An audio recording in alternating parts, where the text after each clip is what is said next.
Thank you so much, Mr. Ramaswamy. Thank you so much. We are on the air now.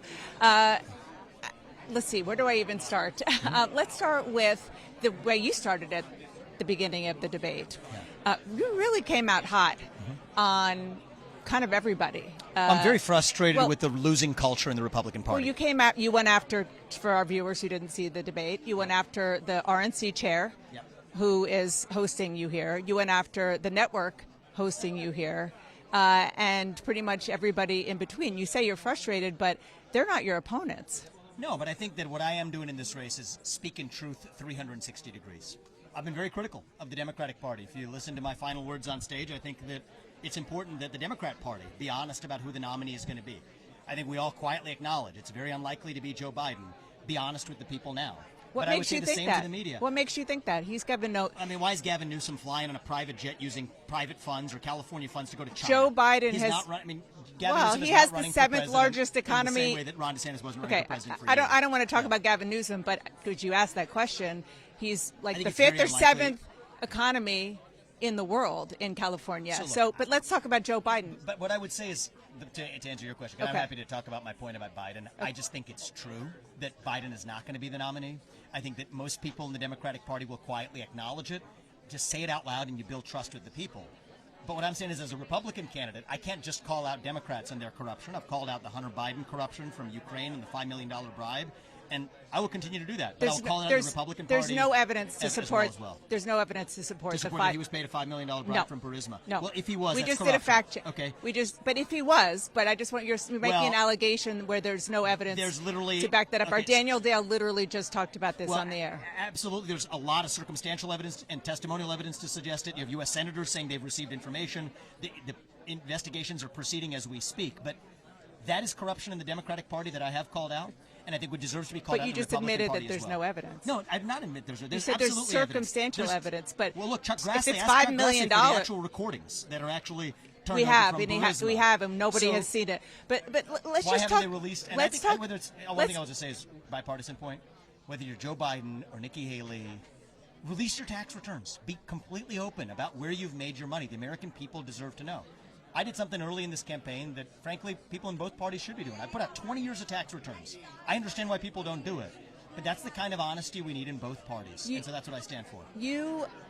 When we talked after the last debate in California, you said nobody likes a know-it-all, and you seem to have, at least at that point, made a decision not to be as but what I was going to say is to be as aggressive and to come out as hot as you had before, and everybody went, wow. And I know that was the point of what you did.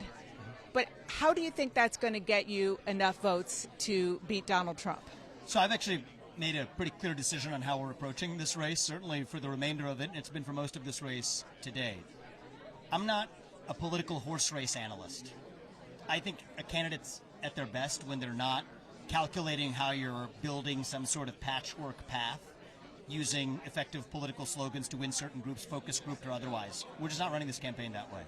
I'm unrestrained in speaking what needs to be spoken that the other people are not saying about the Republican Party, about the Democrat Party, about the media. And my bet is that that's going to be the winning political strategy. Because when I travel this country, that's what our base of voters is hungry for.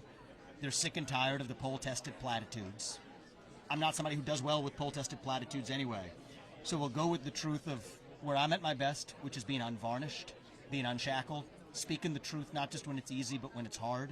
And I think that our bet is that'll be the successful approach. One of the arguments that you made was that Nikki Haley is not being sort of consistent because she allows her daughter, who I believe is not a young adult kid, age, she's an adult, to use TikTok.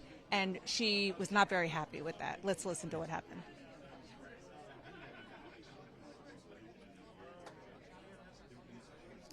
Sorry, you don't have an earbud. What did she say? She said you're scum. On stage? Yes. I'll tell you.